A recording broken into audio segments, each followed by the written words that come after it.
Israel and Palestine, a war that has been ravaging lives since many years now. क्यों चल रहा है ये युद्ध और कितनी जिंदगियां इसने बर्बाद की है, जानते हैं। Israeli airstrikes are reducing Gaza to rubble. Just hours after a ceasefire between Israel and Hamas came into force this morning, there were clashes between Israeli police and Palestinians around the Al-Aqsa Mosque. This has called for an immediate end to the violence between Israel and the Palestinians as the conflict enters its second week. Israeli airstrikes on Gaza reached a new level of intensity. अब ये war काफ़ी सालों से चलता आ रहा है और ये रुकने का नाम क्यों नहीं ले रहा। तो चलते हैं एक महीने पहले, जबकि जेरूसलम में जो मुस्लिम्स हैं वो रमज़ान के टाइम प्रे कर रहे थे। अब जो जेरूसलम है वो काफ़ी ज़्यादा होली साइट है, काफ़ी सिग्निफिकेंट होली साइट है मुस्लिम्स के लिए, ज्यूज़ के लिए और क्रिश्चियंस के लिए। तो इज़राइल के जो सोल्जर्स हैं उन्होंने उन पर अटैक करना स्टार्ट कर दिया और तब से लेकर अभी तक ये सिर्फ बढ़ रहा है और घटने का नाम नहीं ले रहा। हाल ही में जब कुछ रीसेंट इवेंट्स हुए, जबकि पॉलिटिकल शिफ्ट हुआ जिसकी हम आगे जाके बात करेंगे, तब थोड़ा काम हुआ, पर अभी भी अटैक्स जारी हैं। अब काफ़ी लोगों को लगता है कि जो ये लड़ाई है ये सिर्फ रिलीजन के रिलेटेड है। रिलीजन इसका कुछ पार्ट है, बट जो मेन इसकी वजह है वो है लैंड। अब हुआ क्या था, 1897 में थियोडोर हर्जल ज़ायनिज़्म के फाउंडर थे और उन्होंने ज्यूज़ में एक भावना उत्पन्न की थी कि ज्यूज़ को एक अपनी अलग स्टेट मिलनी चाहिए, एक इंडिपेंडेंट स्टेट। अब ये हुआ क्यों? क्योंकि पूरे वर्ल्ड में ज्यूज़ के खिलाफ काफ़ी अत्याचार चल रहे थे, काफ़ी जगह उनको मारा जा रहा था रिलीजन के नाम पे, और काफ़ी जगह जैसे फ्रांस में ज्यूज़ पर बैन लगा हुआ था कि वो वहाँ पे नहीं रह सकते और नहीं एंटर कर सकते।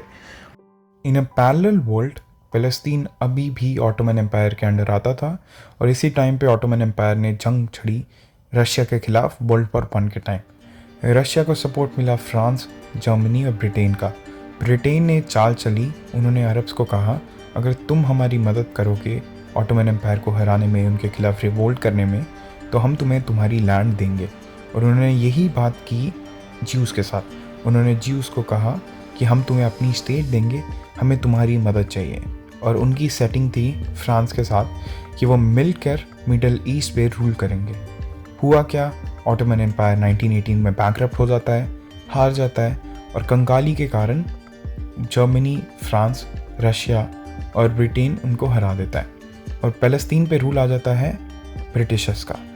तो ब्रिटिशर्स बैलफोर डिक्लेरेशन करते हैं कि जितने भी ज्यूज़ हैं उनको इमिग्रेशन उनकी सपोर्ट करते हैं। ब्रिटेन की हमेशा से आदत रही है आग में घी डालने की, तो उन्होंने यहाँ भी यही किया। उन्होंने 1947 में सोचा कि हम छोड़ देंगे, हम फ़लस्तीन छोड़ देंगे और ये मुद्दा न्यूली फॉर्म्ड यूएन को दे देंगे।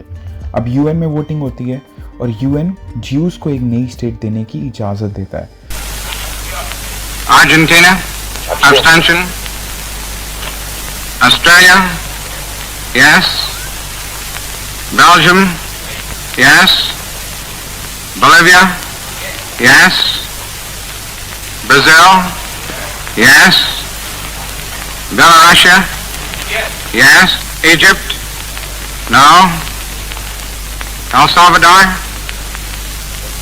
abstention, Ethiopia abstain, France yes, Greece no, Guatemala। UN adopted the resolution 181, जिसमें होता यूं है कि 33 कंट्रीज़ वोट करती हैं कि हमें कंट्री चाहिए ज्यूज़ के लिए, 10 वोट करती हैं अगेंस्ट और 13 किसी के भी सपोर्ट में वोट नहीं करती। और इसके बाद होता यह है कि इजराइल की फॉर्मेशन होती है, जिसमें जो जेरूसलम होता है वो बनता है इंटरनेशनल जोन और इजराइल और पैलेस्तीन डिवाइड हो जाते हैं। जो अरब्स होते हैं वो ना खुश होते हैं, तो जिसकी वजह से होती है 1948 की मिडल ईस्टर्न वॉर, जिसमें इजराइल के अगेंस्ट होती है Egypt, Jordan, Iraq, Syria, Lebanon, Saudi Arabia और north Yemen. Interestingly enough Israel इन सब को हरा देता है और जितना एरिया उसे यूएन देता है उससे भी ज़्यादा कंट्रोल करने लगता है, एक्सेप्ट गाज़ा जो कि कंट्रोल करता है इजिप्ट, और वेस्ट बैंक जो कि कंट्रोल करता है जॉर्डन। अब वॉर हारने के कारण काफ़ी ज़्यादा फ़लस्तीनियंस रेफ्यूजीज़ बन जाते हैं और बेघर होने के कारण वो बाकी मिडिल ईस्टर्न कंट्रीज़ में जाने लगते हैं।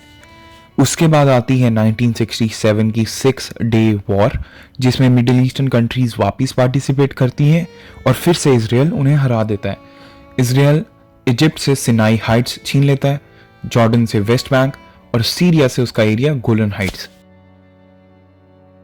अब कहानी में आता है बहुत ही इंटरेस्टिंग ट्विस्ट, क्योंकि 1978 में president of Egypt Anwar Sadat prime minister of Israel Menachem Begin के साथ पीस ट्रीटी साइन करते हैं कैंप डेविड समिट में।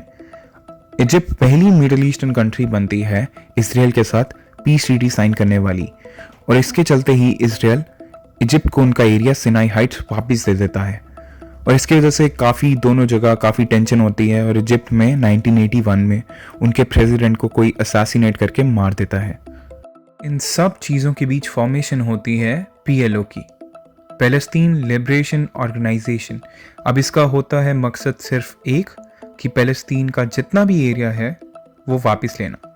अब PLO फॉर्म होती है, इसके बाद इजराइल क्या करता है, प्रमोट करता है कि लोगों की सेटलमेंट वेस्ट बैंक में जाएं, वहाँ पे रहें वो, और इसी की वजह से जो लोग होते हैं वो बहुत गुस्से में आ जाते हैं और इजराइल चीप हाउसिंग देना स्टार्ट करता है वहाँ पे, और लोग वहाँ पे जाके रहने स्टार्ट कर देते हैं वेस्ट बैंक में। तो फ़लस्तीनी काफ़ी गुस्से में आ जाते हैं और फॉर्मेशन होती है 1987 में हमस की, और with the sole purpose of taking back what the Jews have, और अपना लैंड पूरा वापस लेना उनसे। अमेरिका, जापान और इजराइल उनको टेररिस्ट ऑर्गेनाइजेशन कंसिडर करता है। और इसी साल में फर्स्ट इंतिफादा, जिसको कहते हैं अपराइजिंग, विद्रोह इजराइलीज के अगेंस्ट स्टार्ट होता है, और इसमें वायलेंट प्रोटेस्ट, अटैक्स स्टार्ट होते हैं और काफ़ी लोगों की जान जाती है। And this goes on for 6 years until 1993 when Oslo Accords were signed. फिर 1993 में ऑस्लो एकॉर्ड्स साइन होते हैं। अब इसका मतलब क्या है, क्या होता है इस सब में? तो यित्ज़हाक राबिन, जो कि प्राइम मिनिस्टर होते हैं इजराइल के, और PLO के लीडर यासिर अराफात जाके मिलते हैं वॉशिंगटन DC में, और ये डिसाइड करते हैं कि इजराइल अपना जो एरिया था वो वापस देगा फ़लस्तीन को। तो अब पैलेस्टीनियन लिबरेशन ऑर्गेनाइजेशन को जो हमस होता है वो कंसीडर करता है कि काफ़ी नरम है, ये लोगों का भला नहीं चाहते और ये हम सब जो सपोर्ट नहीं करेंगे, और लोग भी काफ़ी गुस्से में होते हैं कि वो सेटलमेंट क्यों कर रहे हैं। और होता ये है कि वहाँ पर जाके 1993 में वो साइन करते हैं और 1995 में कोई कट्टरवादी इजरायली प्राइम मिनिस्टर यित्ज़हाक राबिन को मार देता है।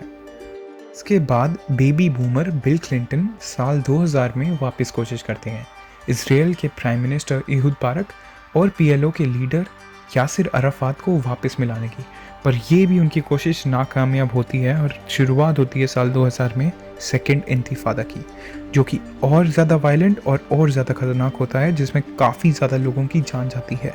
इसकी वजह से काफ़ी ज़्यादा लोगों की डेथ्स होती हैं, लगभग 3000 पैलेस्टीनियंस, 1000 इजरायलीज़ और 64 फॉरेनर्स भी मरते हैं इसके बाद।